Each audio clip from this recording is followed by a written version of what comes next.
In today's design session, we are going to discuss system design for YouTube. So let's dive in. The discussion here can be applied to other interview questions like designing a video sharing platform such as Netflix and Hulu. If you're living in a modern society, I'm assuming you should be familiar with what YouTube is and how to engage with YouTube. So here are some fun facts of YouTube as of 2020. Now, YouTube is enormous. It's global. It makes a ton of money. The total number of monthly active users are around 2 billion. The number of videos watched per day is 5 billion. 73% of US adults use YouTube. 50 million creators are on YouTube. YouTube's ad revenue was 15 billion for the full year 2019. YouTube is responsible for 37% of all mobile internet traffic, and it's available in 80 different languages. I didn't know there were 80 different languages in the whole world. So before we discuss design, let's remind ourselves of the design discussion framework. At the start of the discussion, we should scope out the problem. Then we should align on requirements. As part of that, we might have to do some back of the envelope calculations, which might involve some napkin maths. Then we should agree on some tenets and invariants for the solution. As part of that, we should discuss system correctness and operational requirements. And we should also agree on what is in scope and outside of the scope of the discussion. Then as part of the design, we should start with a high-level design and then iteratively get into the deeper levels. And then we should discuss dependencies, and based on the interaction with interviewer, we should pick a few topics and dive deeper into them. Then if time permits, we could discuss failure modes, error handling, and some operational readiness requirements such as observability, experimentation, release strategy, and security and durability aspects of the design. So let's dive in. So let's establish the design scope here. So the user should be able to upload a video and watch a video. That's obvious. Then the platform supported could be mobile and web, and might be smart TV as well. Let's assume we are dealing with 50 million daily active users, and average time spent is 30 minutes. It's a global service, and the system should accept or should support different video resolutions and formats. Encryption should be supported, and the max video size is, let's say, it's 1 GB. Now, here are some kind of rough estimations based on many assumptions. It'll be good to discuss with the interviewer and agree on those. So for example, we are assuming it's 50 million DAU, users watch around 5 videos per day.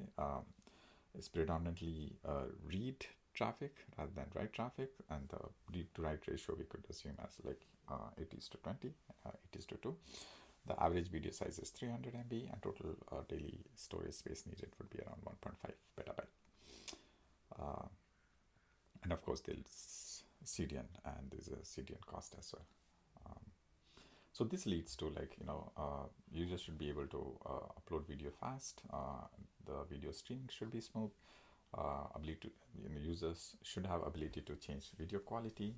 The infrastructure cost should be reasonable, as low as possible. The system should be highly available, scalable, and reliable. And the clients supported are, again, as we have discussed, it could be mobile, web browser, and smart TV.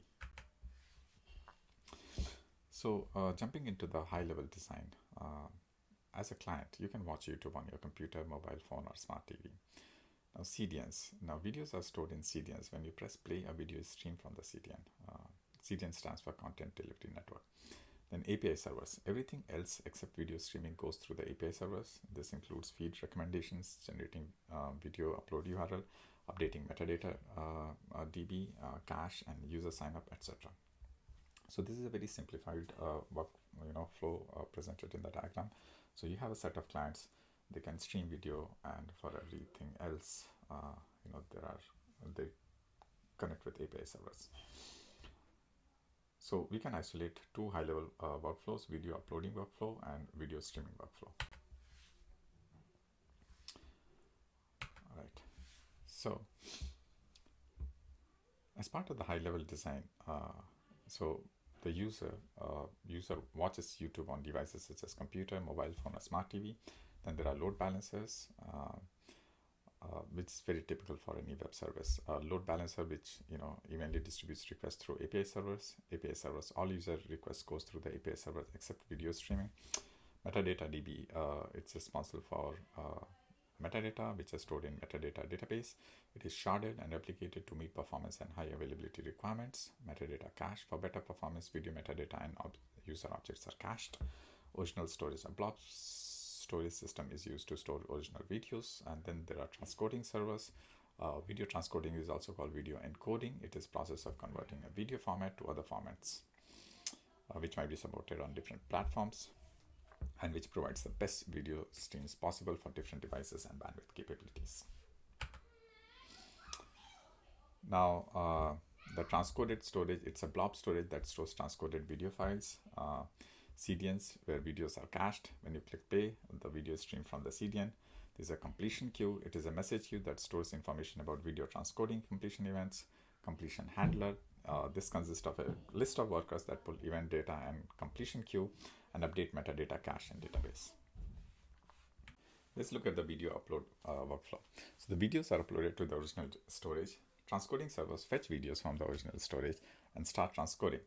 Once transcoding is complete, the following two steps are executed in parallel. First, the videos are transcoded and sent to transcoded storage. Then transcoded completion events are enqueued and in a completion queue. Then transcoded videos are distributed to CDNs. Completion handler contains a bunch of workers that continuously pull event data from the queue. Completion handler updates the metadata database and cache when video transcoding is complete, and API servers inform the client that the video is successfully uploaded and is ready for streaming. Metadata updates. So when a file is uploaded to the original storage, the client in parallel sends requests to update the video metadata as shown in the figure. The request contains video metadata, including file name, size, format, etc., and API servers update the metadata cache and database. Video streaming workflow. The important thing here is to understand that different streaming protocols support different video encodings and playback players. When we design a video streaming service, we have to choose right streaming protocol to support our use case. Videos are streamed from CDN directly. The edge server closest to you will deliver the video. That's why the latency is typically low. When you record a video, the device gives the video file in a certain format. If you want the video to be played smoothly on other devices, the video must be encoded into a compatible bitrate and formats. The bitrate is the rate at which the bits are processed over time. A higher bitrate generally means higher video quality. High bitrate streams need more processing power and fast internet speed. Now, video transcoding is important for the following reasons. Raw video consumes large amount of storage space, and our long high-definition video recorded at 60 frames per second can take up to a few hundred gigabytes of space.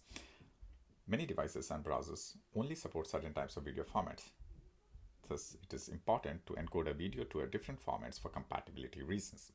To ensure users watch high-quality videos while maintaining smooth playback, it is a good idea to deliver high-resolution videos to users who have high network bandwidth and low-resolution video to users who have low bandwidth.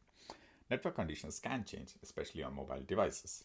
To ensure a video is played continuously, switching video quality automatically or manually based on network conditions is essential for smooth user experience. Many types of encoding formats are available. However, most of them contain two parts. One, container. This is like a basket that contains the video file, audio, and metadata. You can tell the container format by the file extensions such as .avi, .mov, or .mp4. Codecs. These are compressions and decompressions algorithms aimed to reduce the video size while preserving the video quality. The most used video codecs are H.264, VP9, HEVC. You don't need to know about these or study these things in detail. This is just, good to know things. Now, video transcoding. Now, the original video is split into video, audio, and metadata. Here are some of the tasks that can be applied to a video file. Inspection. Make sure videos have good quality and not malformed. Video encodings. Videos are converted to support different resolutions, codec, bitrates, etc. The figure shows an example of video encoded files. And then there's a thumbnails. Thumbnails can either be uploaded by a user or automatically generated by the system. Watermark. An image overlay on top of your video contains identifying information about your video. So as you can see in the diagram, there's the original video. It extracts video, audio, and metadata. Metadata gets stored in the DB and gets populated into the cache. Then there's audio. Audio gets encoded and assembled. And then video. The video is kind of, again, there are different tasks. There's inspection, video transcoding, thumbnail, watermark, etc. And then everything gets assembled into the different set of videos. When I said different set of videos, so as you can see, it could be different resolutions and also different resolutions for different platforms. So the architecture, the video transcoding architecture has 6 main components: preprocessor, DAG scheduler, resource manager, task workers, temporary storage, and encoded video as the output. Let's take a look at these components one by one. The preprocessor has 4 responsibilities: video splitting. The video stream is split and further split into smaller group of pictures. A group of pictures is a group chunks of frames arranged in a specific order. Each chunk is independently played unit, usually a few seconds in length. Some old mobile devices and browsers might not support video splitting. Preprocessor split videos by GOP alignment for older clients. DAG generation. The processor generates DAG based on the configuration files client's programmer write. So here's the DAG scheduler. There's the original video, audio, metadata in stage 1. In stage 2, it gets into the video encoding, thumbnails, audio encoding, etc. Now the resource manager is responsible for managing the efficiency of resource allocation. It contains 3 queues and a task scheduler as shown in the figure. Again, this is more of a suggestive design. There are multiple other ways to kind of design the system. So task queue, it is a priority queue that contains tasks to be executed. Worker queue, it is a priority queue that contains worker utilization information. Running queue, it contains the information about currently running tasks and workers running the tasks. Task scheduler, it picks the optimal task worker and instructs the chosen task worker to execute the job. Now task workers run the tasks which are defined in the DAG. Different task workers may run different tasks as shown in the figure. So there could be a dedicated task clusters for watermark, encoding, thumbnail, and there'll be a merge. Multiple storage systems are used here. The choice of storage system depends on factors like data type, data size, access frequency, data lifespan, etc. Metadata is frequently accessed by workers and the data size is usually small. Caching metadata in memory is a good idea. For video or audio data, we put them in a blob storage. Data in temporary storage is freed up once the corresponding processing is complete. Encoded video is the final output of the encoding pipeline. Let's look at some system optimization. So uploading a video as a whole is inefficient. You can split the video into smaller chunks by GOP alignment as shown in the figure, which we have discussed before. Place upload centers close to the users, which is intuitive and obvious. So another way to improve the upload speed is by setting up multiple upload servers across the globe. People in US can upload videos to the North America Upload Center, and people in China can upload videos to the Asian Upload Center.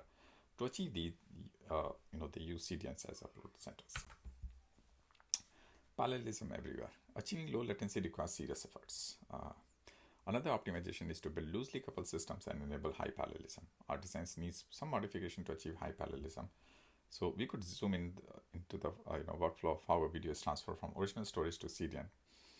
The flow shown in the figure reveal that the output depends on the input of the previous step. The dependency makes parallelism difficult. So here we have original storage. It downloads the original segmented videos. There's a download module. Then there's original segmented videos. There's an encoding module. And then encoded videos are given to, they're uploaded to the encoded storage, and from there it goes to the CDN. Now, achieving low latency requires,